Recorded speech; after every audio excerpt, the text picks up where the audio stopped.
J'ai perdu 10 kilos. En combien de temps? En 5 mois. J'ai perdu 51 cm. Le soir, après la journée de boulot, toute seule, devant la télé, je mange mon repas et puis l'heure tourne, je vais chercher à nouveau du pain, du beurre. Je mange. Je me gave entre guillemets. Et puis une fois que tout est bien rempli, je vais me coucher. Cette envie de manger, elle était là aussi pour combler ma solitude. Quand j'étais fatiguée, stressée, si j'avais pas assez bien dormi, quand je me voyais en photo, je ne me reconnaissais pas. Plus je me voyais, moins je me supportais. Je voulais pas faire de régime. Puis j'écoute et je me dis tiens, c'est intéressant de manger ses émotions, pas de régime, le côté culpabilisez pas. Moi, j'ai réappris à m'aimer. J'ai l'impression d'avoir un super pouvoir. Hello, bienvenue dans cette vidéo. Aujourd'hui, on va rencontrer Karine, qui est une personne qui a suivi un accompagnement chez Kiné-Coach Santé. Elle va nous raconter son histoire, son parcours, ce qu'elle a vécu à travers sa relation à l'alimentation, son rapport à son corps, à son poids et bien sûr sa transformation et comment elle se sent aujourd'hui. Let's go! Karine, ça me fait super plaisir d'être avec toi. Donc là, l'objectif de cette discussion, c'est vraiment de comprendre ton parcours, ton histoire, qu'on puisse vraiment retracer un peu le fil de ta relation à l'alimentation, vraiment comprendre en fait ton évolution. C'est quoi le plus lointain souvenir que tu aies d'un moment où tu as trouvé du réconfort avec la nourriture? En fait, j'ai pas trop de souvenirs sur du réconfort, j'ai plus du souvenir sur quand est-ce que j'ai commencé à regarder, à me dire qu'il fallait que je perde du poids alors que j'étais toute fine, toute mince. Ah oui? Ouais, c'était vers quel âge ça? Ça, j'avais 15 ans et demi, je rentre en sport-études. J'étais danseuse à l'origine. Et donc un rapport au corps qui est un peu particulier parce que tout le monde te regarde et puis c'est ton outil de travail.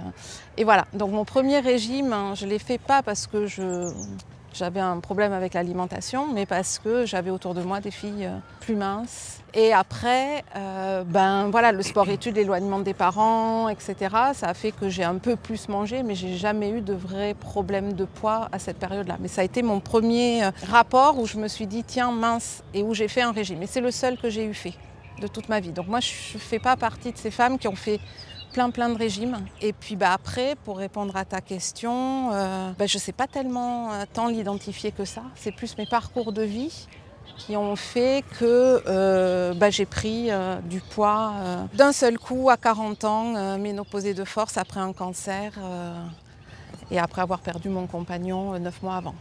Waouh, ok, donc une période vraiment tout s'est enchaîné quoi. Ouais, voilà. Donc moi j'ai plutôt un chemin de vie qui est assez solaire, assez gai, assez heureux, assez aimant. Et puis des trucs lourds qui sont arrivés, qui se sont enchaînés. Et voilà. Et donc c'est à ce moment-là que tu décris la perte de ton compagnon, ce déclenchement de cancer, où là tu as vraiment vu ton poids changer? Oui, parce que je l'ai vu pour mes 2 grossesses, où j'ai quand même pris beaucoup de poids. Mais j'ai reperdu. Que tu as réussi à reperdre à chaque fois. Voilà, mais sans faire, naturellement. Et c'est vrai que quand j'ai commencé à regarder, quand je me suis posé la question là, parce que là je fais un saut rapide sur le moment où j'ai commencé KCS, ce qui m'a plu c'est ça, c'est de me dire tiens, pourquoi vous mangez vos émotions? Je ne me suis pas du tout reconnue dans les femmes qui avaient fait N régime. Et c'est vrai que c'est assez accentué là-dessus aussi votre c'est vrai qu'il y a beaucoup de personnes qui ont fait beaucoup de tentatives de perte de poids et qui découvrent bien plus tard, après beaucoup de tentatives effectivement, qu'elles avaient un problème de relation à l'alimentation. Alors moi j'ai pas fait, comme je savais que faire un régime, mon expérience à 15 ans et demi, 16 ans m'avait fait comprendre que c'est pas ça qui allait marcher, j'ai quand même essayé de faire des choses sans trop savoir, etc. Et ça n'a pas marché non plus. C'est-à-dire qu'en fait assez tôt quand même, à 15 ans, on t'a planté la graine que ton corps avait un problème, qu'il y avait trop de poids, tu t'es construite en quelque sorte un peu avec ça aussi. Un petit peu par rapport à l'image, le regard des autres, et puis quand tu te retrouves dans... je me suis auto-construite d'abord moi-même, c'est-à-dire que moi-même je me suis comparée, et cet aspect de la comparaison est hyper prégnant chez moi, mais je me suis comparée à d'autres, parce qu'on était quand même... sport-études pour devenir danseuse, c'est toute une vie, c'est une passion, voilà.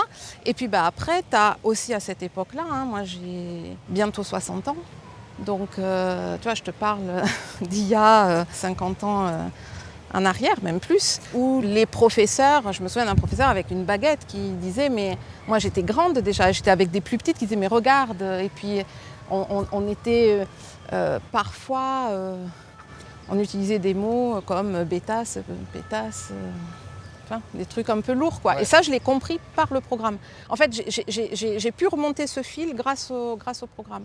Très tôt, tu as commencé à avoir des croyances sur ton rapport au corps, sur le poids, sur c'est trop, c'est pas assez. Et donc tu t'es construite un peu comme ça. À mon insu. À ton insu, bien sûr. Jusqu'au jour où il y a cette prise de poids, ces kilos qui s'installent. Tu n'as pas fait trop de tentatives de perte de poids. Et c'est quand le moment justement où tu commences à justement, parce que tu avais compris que les régimes c'était pas la solution pour toi, et c'est quand le moment où tu comprends que ça va être à travers justement le fait de retrouver un rapport avec toi-même qui soit sain, une relation avec la nourriture qui soit saine, une relation avec une estime de soi. Alors c'est encore bien plus loin parce que si tu veux, 40 ans, je perds mon compagnon, 9 mois après, je fais un cancer qui est fulgurant, je prends 20 kilos parce que ménopausée de force, puis je lutte contre la perte de l'homme que j'aime et mon cancer. Donc mon poids, c'est pas ma priorité. Et donc à partir de là, et j'avais arrêté de fumer encore quelques mois avant, donc j'ai tout qui se cumule. Et puis je prends du poids. Tout le monde me dit c'est normal. Je suis vue par les médecins, ils me disent voilà, les médecins ils préfèrent que tu aies du gras quand tu es cancéreuse, parce que ça t'aide aussi à lutter et voilà, plutôt que quand tu es tout maigre. Et voilà. Et donc ça s'empile. Et 20 kilos. Mais 20 kilos très rapidement. J'apprends à vivre avec plus ou moins. Et puis les années passent et on arrive il y a 4 ans où je fais une récidive. Et là je sors de 4 ans d'enfer aussi. Et j'ai pris 8 kilos de plus pendant ces 4 ans. Donc il y avait ces 20 kilos. 20 kilos plus 8. Que tu n'avais pas perdu du coup, qui s'était stabilisé. Voilà. Et cette récidive il y a 4 ans qui t'amène à avoir finalement encore du poids. Okay. Après 20 kilos chez moi, comme je prends de partout, ça se voyait pas autant. Et puis j'étais mince, musclée, hyper sportive. Donc voilà. Donc j'en avais 10. Si tu veux, ils n'étaient pas gênants ces 10-là. Et puis quand tu as fait 2 grossesses, que tu vieillis, tu vois, j'avais pas... Mais après la mort de mon compagnon, effectivement, j'avais maigri en fait au départ. Okay. Et avant mon cancer. Donc voilà, donc j'arrive à ces 8 kilos et là on arrive à Noël de l'année qui vient de passer où je me dis je ne peux pas continuer comme ça parce que j'arrivais plus à danser. Enfin j'ai fait un autre métier depuis, mais tu vois, je danse encore beaucoup. Et puis mes articulations, ma santé, je commençais à sentir que tout allait pas bien au niveau de mon corps, quoi. Et puis j'étais vraiment dans cette alimentation émotionnelle, vraiment. Tu prends conscience qu'il y a ces kilos, il y a cette alimentation émotionnelle. Est-ce que tu peux me décrire un moment justement d'alimentation émotionnelle, un moment où tu vas trouver du réconfort dans la nourriture, il y a encore quelques mois finalement? Ouais. Le plus courant chez moi, en tout cas ce que j'ai réussi à comprendre et à creuser et à travailler, c'est le soir, après la journée de boulot, toute seule, devant la télé. Et je mange mon repas, et puis l'heure tourne, et puis je vais chercher à nouveau, par exemple, du pain, du beurre, ou des desserts. En fait, j'avais déjà une alimentation qui était assez saine, mais ou alors je vais ouvrir un paquet de chips, ou je vais manger des gâteaux ou du fromage, et puis je mange. Je sais que je me gave, entre guillemets. Et puis une fois que tout est bien rempli, je vais me coucher. Ce genre de moment que tu viens de décrire, ça arrivait à quelle fréquence, tu dirais? 3 fois par semaine à peu près.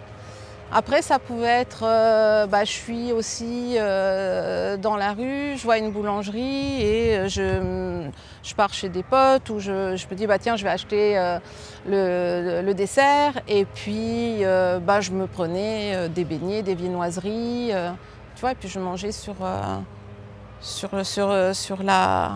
route pour y aller. Pour moi, je trouve déjà beaucoup trop, mais c'était pas tout le temps. C'était par période.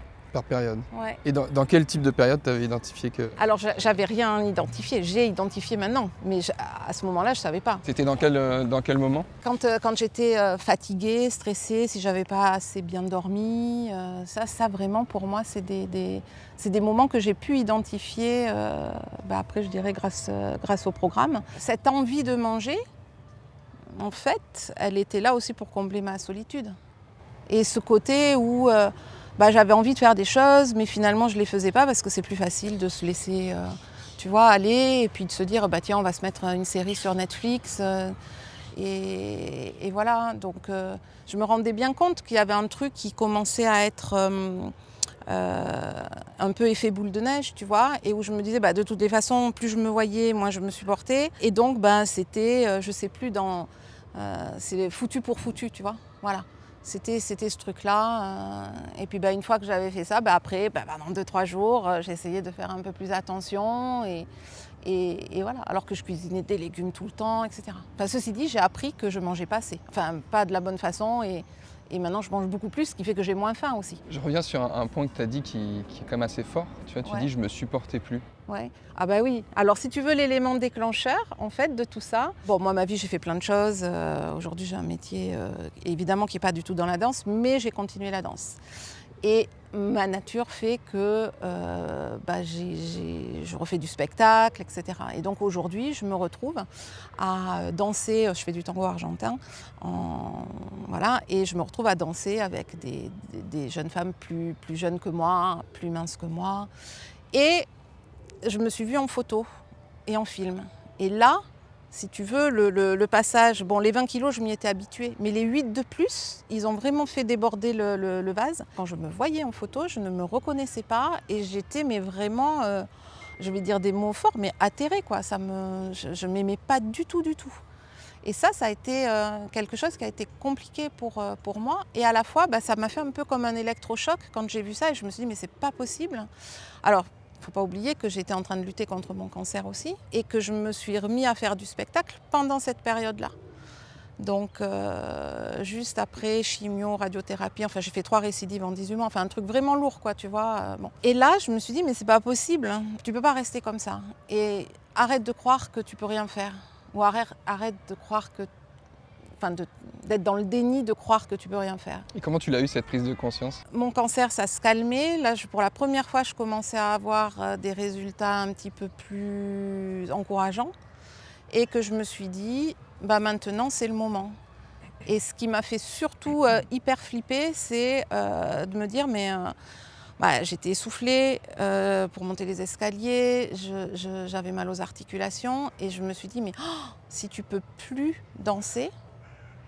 Moi, ça a toujours été, ça a été ma vie professionnelle pendant un temps. Après, je fais une reconversion, mais ça a toujours été mon moteur, quoi. Qu'est-ce que tu vas faire? Et quand je me suis vue dans la déchéance la plus totale,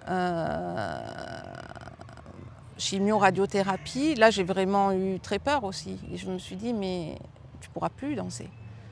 Et donc, j'ai commencé à chercher un peu des trucs qui allaient me nourrir... et nourrir ma créativité, j'ai commencé à chanter un peu, et à trouver des alternatives. Mais tout d'un coup, je me suis remis au centre du dispositif, quoi, si tu veux. Et voilà. Et là, je me suis dit, il faut que je fasse quelque chose. Il faut essayer quand même de faire quelque chose. Mais je ne voulais pas faire de régime. Ouais. Un truc que je savais, c'est ça. Moi, je suis hyper intuitive, donc je me connais et je me disais, non, pas de régime. Et c'est dans ce contexte-là que tu découvres KCS? Ouais. Si je fais appel à ma mémoire, c'est les fêtes de Noël arrivent. Mes parents vont monter, parce que moi je suis une fille du Sud, mes parents vont monter, on va faire Noël, donc c'est une période où c'est festif, tu manges plein de choses. Et là je me dis, mais non, j'arrive à 88 kg,8 et je me dis, mais dans 200 grammes, c'est 90 kg. Karine, 90 kg, c'est pas possible. Et là, je me dis, faut faire quelque chose. Et je commence naturellement à dire, je fais attention au sucre, au truc, et puis voilà. Et puis, tu sais, tu commences à regarder des trucs qui arrivent sur... moi, c'est par Facebook ou Insta, je sais plus. Tu commences à regarder un truc, et puis tu cliques, et puis après, les algorithmes, ils sont bien faits, donc tu commences à te prendre plein... Et puis, voilà, je te vois, toi et Aubin, en train de nous raconter des trucs. Puis j'écoute, et je me dis, tiens, c'est intéressant de manger ses émotions. Et puis, Le truc, pas de régime, le côté culpabilisez pas, voilà. Et à ce moment-là, tu as encore ces moments que tu décrivais de réconfort le soir avec la nourriture? Alors un peu moins, parce que en fait, moi je suis comme ça, quand je décide un truc, après j'y vais aussi. Et je m'étais dit, d'ailleurs j'ai perdu 1 kilo, à la fois c'est un peu normal je dirais, mais j'ai perdu 1 kilo pendant les fêtes de Noël. Tu vois, le truc qui est complètement hallucinant, quoi. Mais j'avais plus envie, quoi. C'est comme si je m'étais remplie et je me suis dit il faut faire quelque chose, quoi. Et donc je commence à écouter, à regarder des posts. J'entends parler de le poids c'est pas ça qui est important, c'est la mesure, prenez vos mesures. Je me dis tiens c'est intéressant ça. Et voilà, et c'est comme ça que j'ai commencé à m'intéresser et à écouter beaucoup de choses et à me dire tiens la démarche, même si je ne me reconnaissais pas, tu vois, comme je te disais tout à l'heure, dans beaucoup de descriptifs. Dans quoi tu te reconnaissais? Qu'est-ce qui a fait tilt justement à ce moment-là quand tu commences à écouter? Moi, ça a été le côté gestion des émotions, moi, c'est le côté émotionnel qui m'a parlé parce que, compte tenu de mon parcours, si tu veux, je savais qu'il y avait de l'émotionnel. J'ai pas refait ma vie, tu vois. J'étais... Alors j'avais, en plus, je me connais d'ailleurs, et je me connaissais à l'époque aussi déjà bien parce que j'ai été beaucoup accompagnée par une psy pendant cette période de mes 40 à mes 46, 47, 48, tu vois. Je sais plus. Donc tu avais déjà un peu travaillé sur toi. Ouais. Alors qu'est-ce qui fait justement qu'au moment où tu nous découvres, tu commences à te reconnaître dans ce côté gestion des émotions, que tout ça, qu'est-ce qui fait que ça te parle et qu'à ce moment-là, peut-être tu ne te retournes pas vers une psy par exemple? Alors, parce que le travail avec la psy, je l'avais vraiment fait de façon assez large. Le poids à cette époque-là, c'était pas le sujet. Je travaillais sur le deuil, je travaillais sur plein de choses différentes et beaucoup sur moi. Et ce qui m'a plu, c'est le côté pluridisciplinaire où en fait on avait une multitude de spécialités et où on pouvait piocher. Et en fait j'ai très vite compris, même si au début j'étais un peu réfractaire parce que le côté tout en ligne, hein, tu vois, moi je travaille beaucoup sur ordinateur, etc. J'ai un boulot très prenant et me retrouver encore derrière mon ordinateur, derrière mon téléphone, tu vois, moi j'avais besoin d'un truc qui me relaxe. Mais c'est pour ça que j'ai mis un peu de temps avant de basculer. Ce truc de me dire en fait, on ne travaille pas que l'alimentation, parce que je savais au fond de moi, intuitivement parlant, que si je m'axais sur compter mes calories, faire un régime, etc., je n'y arriverais pas. Enfin, voilà. Je sentais intuitivement que j'avais ce besoin de travailler les émotions, mais je ne voulais pas travailler à nouveau avec une psy. J'avais déjà fait un gros travail. Mais le fait d'avoir cette dimension un petit peu d'accompagnement et de se dire qu'il y a des gens qui vont te guider, ça m'allait bien. Et je pense aussi qu'après, je dirais qu'intuitivement parlant, j'ai perçu qu'on était dans de l'auto-coaching. Je ne l'ai pas réalisé tout de suite, mais j'ai compris après que tout ce que j'allais apprendre, et moi j'avais ce besoin d'apprendre et de comprendre, eh bien j'allais le retrouver vraiment, le garder, quoi, si tu veux. C'est-à-dire j'allais avoir des clés pour arriver à m'auto-gérer après là-dessus. Ouais. Donc j'ai eu cette confiance très vite dans le programme, même si je ne l'avais pas perçu au début. Hein. Et donc quand tu démarres, tu rencontres du coup Justine, qui était ta coach référente. Ouais. Donc pour expliquer aux personnes qui regardent cette vidéo et qui peut-être nous découvrent, chez Kiné Coach Santé, on met en relation dans nos accompagnements nos clientes avec des coachs référentes qui vont les suivre comme ça pendant plusieurs mois. Donc toi, tu rencontres Justine qui te prend sous son aile, entre guillemets, pendant quelques mois. Ouais. Comment ça se passe les premières sessions avec elle? Est-ce que tu te souviens peut-être les premières prises de conscience, les premières choses qui bougent? Ouais, alors comment ça se passe? Ça se passe plutôt bien, hyper solaire, hyper bienveillante. D'ailleurs, dans tous les gens que j'ai croisés après, parce que j'ai échangé un peu avec plusieurs personnes, mais essentiellement avec Justine. Et ce que j'ai trouvé de hyper rassurant, c'est que c'était posé. C'est tous mes doutes. Chaque fois que je disais oh là là, mais parce qu'au début c'est beaucoup de charge mentale, je trouve, et j'en avais déjà beaucoup par ailleurs. Et Et donc je me disais, mais comment je vais faire pour arriver si tu veux, à y aller et puis j'avais envie de réussir. Et là-dessus, prends ton temps, hyper rassurante. Et très vite, les premiers points, pour répondre à ta question, ça a été mon côté un petit peu bon petit soldat, je veux bien faire, tu vois, je veux faire les trucs hyper bien. Et le jour où j'ai réussi à lui dire, bon ben non, là je ne l'ai pas fait le truc, et puis j'ai pas pu, et puis elle m'a dit, bah c'est pas grave. Et je dis, ah bah ouais, c'est pas grave. Elle me dit, bah non, si tu ne l'as pas fait maintenant, tu le feras demain ou la semaine prochaine, l'exercice. Prends ton temps. Après, j'ai été tout de suite je lui ai tout ouvert. C'est-à-dire, tu vois, j'ai rien caché. J'ai été vraiment à fond, nature, en me disant, attends, c'est pour toi que tu fais ce truc-là. Donc, en aucun cas, retiens, quoi. Donc, et comme je me connaissais assez bien, j'ai pu gagner du temps, si tu veux, sur des verrous que j'ai ouverts tout de suite, quoi. Et donc ça, c'était génial. Ouais. Je dirais que moi, j'ai eu trois déclics dans le programme. Un très très tôt, au début du programme, c'est je ne sais plus combien il y en avait, 7, 8, non, les 9 raisons, je crois, de ne pas réussir. Ça m'a fait beaucoup rire et j'ai adoré. Alors, je ne pourrais pas te redire les 9 raisons parce que je ne m'en souviens plus. Mais ça a été un truc qui m'a fait dire, ah, ils sont smart, tu vois. Le deuxième truc, c'est, je ne sais plus comment ça s'appelait, mais c'est pareil, c'est quand tu enchaînes resto, de boulot, apéro, comment faire pour t'en sortir.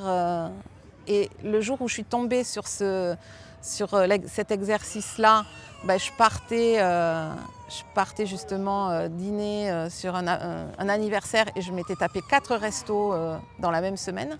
Donc pareil, les tips, c'est hyper concret en fait. Et ça, c'est ce qui m'a le plus plu. Bon, et puis alors après, la loi de l'équilibre, qui pour moi a été un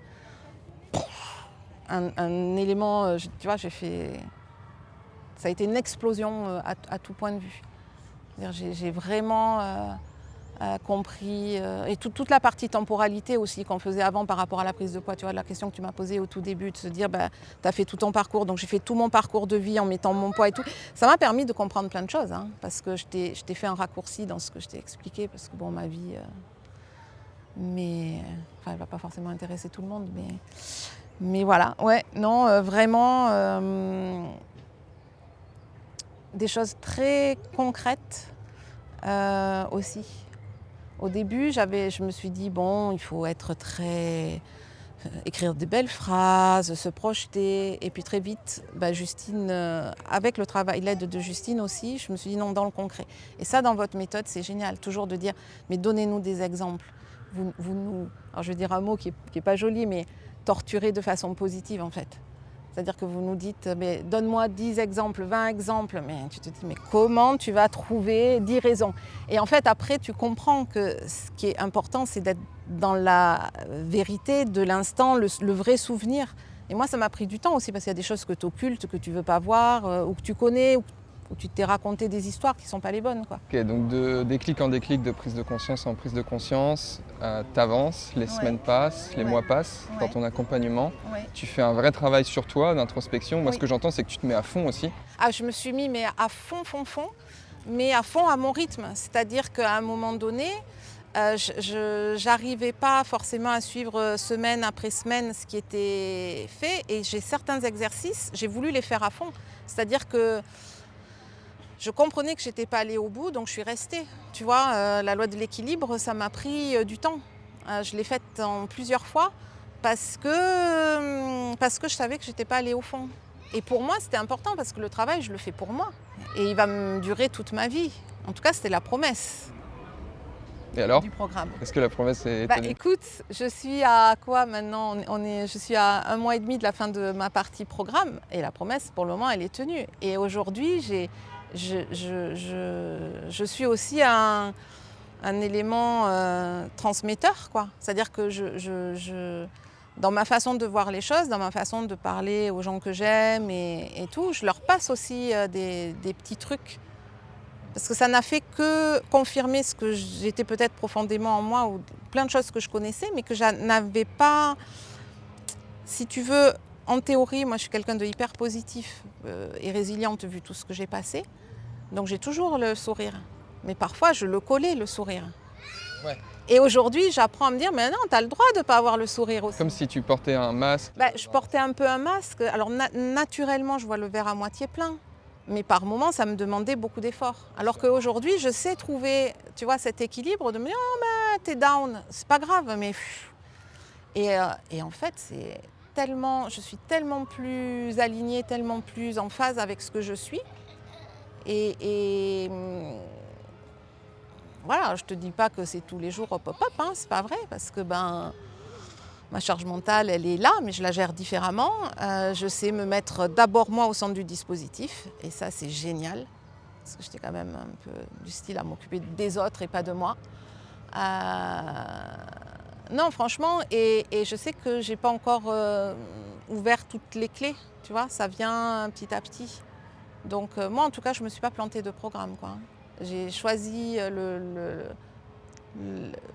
voilà. Bon, après, je suis une intuitive, je me trompe rarement. Mais voilà, il a fallu quand même qu'il y ait plein de choses qui me parlent dans les échanges que j'ai vus. Alors que, je vais dire que je pense qu'au moins 75% de la communication, ce n'est pas des choses dans lesquelles je me retrouvais. Tu vois ? Mais les 25% restants, ils ont été suffisamment forts. Et c'est là où je pense que c'est hyper génial ce programme. Bon, de toute façon, je pense que vous aurez des copines à moi qui vont venir parce que j'en parle tellement, je les saoule. Mais elles attendent de voir le résultat. Donc là, on a beaucoup parlé de tes émotions, de ton rapport à toi, du fait de te remettre au centre, de travailler sur toi. Ouais. Mais ça a été quoi finalement les conséquences aussi par rapport à ta relation à l'alimentation et puis à ton poids aussi, parce que ton poids il a quand même beaucoup bougé ces derniers mois. Ouais, mon poids il a beaucoup bougé, mais mes mesures aussi. Et ça c'est hyper important parce que c'est quelque chose qui finalement m'a aussi ouvert les yeux sur ce truc qu'on met sur le poids. En plus, moi, j'ai des os lourds, je suis très musclée, donc je pèse plus toujours que mes copines qui ont le même look que moi, on va dire. Écoute, j'ai perdu, pour le moment, je suis à 10 kilos. En combien de temps ? En 5 mois. Ce qui est excellent. Et pour expliquer aux personnes qui voient cette vidéo, quand on a un sujet au niveau de la relation à l'alimentation, évidemment c'est quelque chose qui vient toujours saboter une perte de poids parce que c'est forcément beaucoup plus compliqué de déclencher une perte de poids, une perte de graisse à proprement parler, quand il y a des moments justement où on va trouver du réconfort avec la nourriture parce que forcément tous ces moments de réconfort avec la nourriture c'est des centaines, des milliers de calories qui viennent s'ajouter dans la semaine et la perte de poids ça passe évidemment par avoir un équilibre entre ce que je mange et ce que je dépense, et plutôt qu'un équilibre, même un déficit calorique, comme on dit, c'est-à-dire de dépenser plus d'énergie, plus de calories que ce que je vais manger. Et donc, dans un contexte comme ça, perdre 10 kilos en 5 mois, c'est vraiment excellent.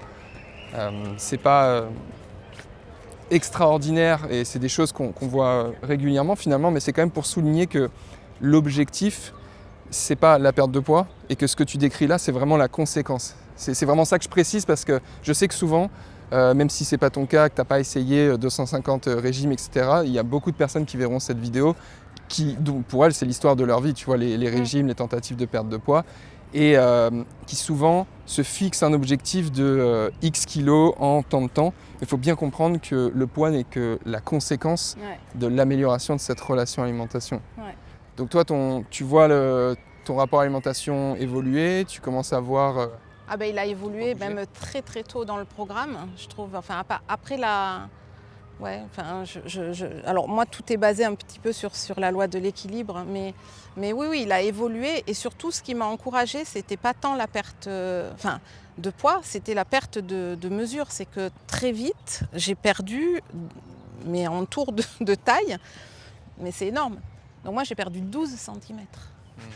Et au début, avant même que je bascule sur le programme, ce que je te disais tout à l'heure, où on nous disait il faut mesurer. Donc moi, j'ai tout mesuré. J'ai mesuré mon tour de taille, mon tour de hanche, mon tour de poitrine, mon tour de bras, cuisses, mollets. Okay. Et à la fin du programme, quand on a fait le bilan avec Justine, je fais un calcul de dingue. Et moi, j'ai fait comme ça. J'ai calculé Le nombre de centimètres que j'avais perdu, j'ai tout additionné. Tu as additionné les centimètres perdus sur toutes les Ben, parties du corps, c'est ça? Sur toutes mes parties du corps, parce que je me dis, ok, j'ai perdu 12 cm. Et Justine, je crois qu'elle m'a dit, mais jamais on nous a fait ça. Et là, je lui dis, mais tu te rends compte, Justine, moi, j'ai perdu 51 cm. Et ça, c'est un truc de fou, quoi. Enfin voilà, je les ai fêtés, moi, mes 51 cm. Et quand j'ai dit ça à une copine, elle me dit, 51 cm? Elle me dit, mais tu te rends compte, c'est un demi-mètre. 10 kilos face à 51 cm. C'est fou parce que 51 cm, ça se voit, alors les kilos aussi, hein, mais voilà. Et puis aujourd'hui, je repère les moments, tu vois, les craquages et tout ça, c'est même plus des craquages parce que en fait, je les repère. Et alors, soit je le fais avec plaisir, tu vois, de manger un truc qui, voilà.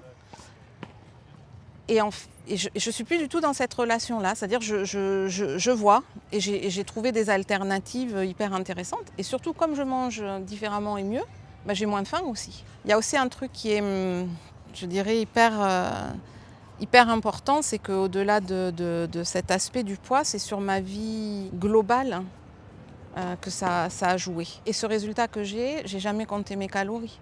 C'est-à-dire que je me suis dit, c'est un truc que vous répétez souvent, et j'ai jamais compté mes calories. Je me suis dit, bon, je me mettrai peut-être à compter mes calories si vraiment il n'y a pas d'effet. Ouais, ce qui, franchement, compter les calories, c'est un outil comme un autre, en fait. Mais il y en a pour qui ça doit marcher, j'imagine. Oui, mais en fait, c'est très contextuel, et alors surtout dans un contexte où j'ai un problème de relation à l'alimentation, c'est vraiment, tant qu'il y a ça, tant qu'il y a des moments de réconfort, tant que l'alimentation, je la redoute, je la crains, c'est contre-productif de compter les calories. C'est-à-dire que c'est un comportement qui peut, enfin, un outil à utiliser qui peut vraiment exacerber ces problèmes de relation à l'alimentation. Donc, il faut faire très attention. Et malheureusement, tu vois, il y a plein de personnes avec qui on travaille qui ont fait plein de méthodes de perte de poids qui étaient axées là-dessus. Il y a beaucoup de personnes qui ont fait, tu sais, Weight Watchers. Ouais. Et en fait, Weight Watchers, ils ont juste renommé le comptage de calories en comptage de points, mais ça reste quelque chose à compter. En fait, tu fais une fixette sur l'alimentation, et pour une personne qui fait déjà une fixette et qui pense H24 à la nourriture comme une obsession, qui dès qu'elle est stressée, fatiguée, elle craque, elle mange, elle culpabilise, et elle n'arrive pas à perdre du poids, ça, c'est vraiment la pire chose à faire, presque, d'essayer de perdre du poids dans un contexte comme ça. Et d'ailleurs, tu parlais des centimètres, et ce que ça traduit, c'est que surtout, tu t'es mis à mettre l'attention sur la perte de graisse et pas la perte de poids. Mais ouais. Et ça fait toute la différence. Mais oui. Mais en fait, moi, mon bien-être, et c'était tout ce que vous mettez aussi sur les valeurs hautes, etc., bien-être et santé, c'est ce qui m'a déclenché cette envie. Mais voilà, aujourd'hui, je monte des escaliers, je suis plus essoufflée. J'ai moins mal quand je danse, mes articulations, elles vont vachement mieux. Rien que ça, rien que ces deux bénéfices-là, c'est complètement dingo. Et je dirais que le troisième, le plus gros pour moi, ça a été aussi ma charge mentale. C'est-à-dire que j'arrive à gérer, mais dans tous mes espaces de vie, si tu veux, tous mes moments de vie. Alors pas tout le temps, hein. Je ne suis pas devenue une super woman de la gestion de la charge mentale, mais je vois quand je déborde, quand ça va pas, et je me dis, ok Karine, allez, hop, tu plies, t'arrêtes, va marcher 10 minutes. Voilà. T'es dans la vraie vie en fait. Hein. Mais c'est ça. Et alors, un truc aussi qui est dingue, bon ben voilà, là ça passe, il y a des joggers. Je suis hyper connectée à moi, dans le présent. Je vois des choses que je ne voyais plus, mais sur des petits trucs, tu vois. Comme quoi par exemple? Eh ben alors... je sors de chez moi, il y a un petit parc avec des enfants, il y a des enfants qui jouent, il y a un petit enfant qui me fait un petit coucou, je ne l'aurais pas vu avant parce que j'aurais été dans mon truc avec mon téléphone, mon machin, etc. Là je le vois, je m'arrête, je lui réponds, je lui dis bonjour. Je mange mon œuf à la coque le matin. Je ne mangeais des œufs à la coque que quand j'étais en marathon de tango et tout ça, tu vois. Parce que je me disais, il faut que je prenne... Tu vois, je le savais qu'il fallait manger aussi des protéines, mais je ne faisais pas. Et là, je me délecte. Tout me plaît. Je vois des choses dans ma maison que je ne regardais pas de la même façon. J'adore la couleur. Bon, j'ai beaucoup de couleurs chez moi, mais tout est source d'inspiration. Un truc hallucinant qui me revient, parce que j'en ai beaucoup parlé aussi avec Justine, c'est que maintenant, j'ai l'impression d'avoir un super pouvoir. Je le dis en me marrant, mais j'ai ce sentiment d'étirer le temps. C'est-à-dire que je suis tellement dans la conscience de l'instant que le temps que je passe le matin pour prendre mon petit déjeuner, ça a toujours été un moment important pour moi, d'avoir du temps pour moi, même quand il y avait les enfants et tout ça. Mais j'ai ce sentiment que, si ça me prend un quart d'heure, 20 minutes, ça dure des heures, hein, parce que je suis à l'écoute, tu vois, pour faire mes routines et tout ça. Et je suis à l'écoute et je me dis, tiens, quelle idée, qu'est-ce que je regarde. Puis je vois la pie qui passe de mon balcon, sur le jardin que j'ai en bas de l'appart. Et puis je pars. Et ce temps, il est extensible. Alors moi, tu vois, à l'aube de ma vie, là, je suis à l'aube de ma retraite bientôt, de me dire, mais... et je travaille, hein, et de me dire, mais j'ai trouvé cette faculté de remplir l'espace-temps. Et c'était chouette. Alors j'étais déjà attentive à plein de choses, mais là c'est différent. Je sais pas comment. Enfin, j'explique pas très bien peut-être. Si, c'est très bien. En fait, tu profites davantage des moments, tu es davantage attentionné à des choses qui pourraient presque paraître insignifiantes. C'est ça, des petits détails et des détails qui font toute la différence, ouais. Et donc moi, ce que je comprends, c'est que tout ça, en fait, ça a augmenté vraiment tes niveaux de bien-être. C'est un tout, en fait. Ah oui, là, c'est pour ça que je te disais ce qui était génial, ce que je trouve aujourd'hui avec le recul, que je ne percevais pas au début et que j'ai perçu intuitivement, c'est le côté aussi très pluridisciplinaire, quoi, où on a un accès à plein de choses et on peut le faire à son rythme. Et ça, c'est important parce que la méthode, c'est la même pour tout le monde, mais toutes les ressources auxquelles on accède finalement, si toi tu fais la démarche, parce que je pense que ça dépend aussi de soi, toi tu fais la démarche de les utiliser au bon moment et à bon escient et de comprendre et d'aller vraiment à fond, quoi. Enfin, quand je dis d'aller à fond, même quand ça fait un peu mal, quoi, de se dire tu trouves comment utiliser tout ça, quoi. Enfin, je pense qu'au fond de soi on sait quand on est juste. Ouais, donc finalement Donc c'est tout ce travail finalement que tu as fait sur toi, aussi bien d'introspection, le travail au niveau de tes émotions, le travail finalement au niveau de tes routines. En fait c'est un tout, tu parlais d'équipe pluridisciplinaire, c'est vrai que dans l'équipe on a des personnes qui sont un peu toutes spécialisées dans des choses assez précises, soit sur la nutrition, sur la gestion des émotions, sur l'activité physique. Qu'est-ce que tu dirais à une femme, tu vois, qui est peut-être actuellement dans une situation dans laquelle tu étais il y a peut-être encore quelques mois, tu vois, la situation que tu as décrite. Qu'est-ce que tu lui conseillerais de faire ? Si elle décide de rentrer dans ce programme, il faut y aller. On ne comprend pas forcément tout au départ, mais on peut se dire que les choses, elles vont arriver petit à petit et que comme on a ce coaching, on est orienté dans le bon chemin. Il y a toujours plein de chemins pour aller dans un endroit. Et c'est vrai qu'on est un peu paumé, nous des fois on teste à droite, à gauche, au milieu, etc. Et bien là, c'est comme si on a quelqu'un qui est là, mais qui empiète pas trop sur soi non plus. Il est juste là pour dire, tiens, essaye plutôt ce chemin et on voit. Et puis si tu bloques, on fait le point et on essaye de tirer les fils. Donc je trouve que c'est à la fois hyper léger et hyper puissant. Donc moi je dirais après que moi j'ai réappris à m'aimer parce que je m'aimais plus vraiment. Enfin je m'aimais beaucoup, mais je m'aimais plus de ce que je voyais. Et ça m'a donné beaucoup de légèreté. Donc je peux presque plutôt dire ce que ça a fait chez moi. Ça m'a redonné confiance aussi. Alors que je suis quelqu'un, tu vois, j'anime des conférences, je fais plein de choses, j'ai une vie hyper active. Les gens, ils s'imaginent pas, tu vois, on donne une image qui n'est pas forcément ce qu'on est à l'intérieur, quoi. Et ça m'a vraiment permis de me retrouver moi et d'être moi avec moi. Et du coup, ma posture, elle est tellement plus claire que par, je dirais presque capillarité, ça agit aussi sur les autres. En fait, moi, je me fais du bien, je me suis fait du bien et je fais, à mon insu, finalement, du bien aux autres parce que je suis beaucoup plus ancrée aussi, tu vois. Et je fais un parallèle, je fais du tango et le tango c'est une danse où il faut aussi être ancré et où tu partages beaucoup. Mais voilà, et j'ai ce truc-là qui fait que moi aujourd'hui je suis hyper fière.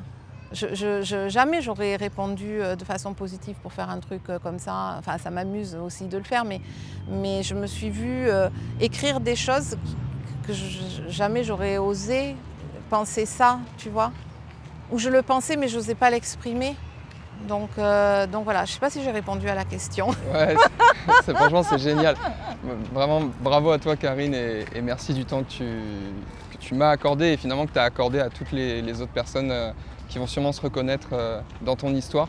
Karine, elle est passée par un accompagnement du coup chez Kiné Coach Santé pendant plusieurs mois, et ce dont on n'a pas parlé, c'est comment on fait pour être accompagné. Et souvent, il y a des personnes qui se disent bah ok, ça m'intéresse, etc. Et pour expliquer comment on travaille, la première chose, et tu es passé par là, c'est de parler à un ou une coach de l'équipe dans ce qu'on appelle une session de clarté émotionnelle. Une session de clarté émotionnelle, c'est un rendez-vous qui est offert, qui est gratuit, qui n'engage à rien, et qui est un rendez-vous dans lequel vous avez l'opportunité de parler pendant 45 minutes, 1 heure à une coach de l'équipe avec qui vous allez vraiment faire une feuille de route, un point sur votre relation à l'alimentation, sur ce que vous avez déjà essayé, sur la relation que vous avez avec vous-même. Et tout ça, cette discussion, elle va permettre à la coach de savoir si chez Kiné Coach Santé, on est les bonnes personnes pour vous aider. Et si c'est le cas, on vous explique comment on travaille et comment ça se passe après pour suivre un accompagnement chez nous. Donc si vous voulez bénéficier de ce rendez-vous offert, vous avez un lien dans la description de cette vidéo ou autour de cette vidéo. Et vous pouvez comme ça vous glisser dans le calendrier d'une coach pendant 1 heure gratuitement pour bénéficier de cette session de clarté émotionnelle. Donc vous pouvez regarder dans le lien en description. Merci Karine encore pour tout ce que tu as partagé. Prends soin de toi, ouais. et j'espère à très bientôt. Ça marche. Merci à vous.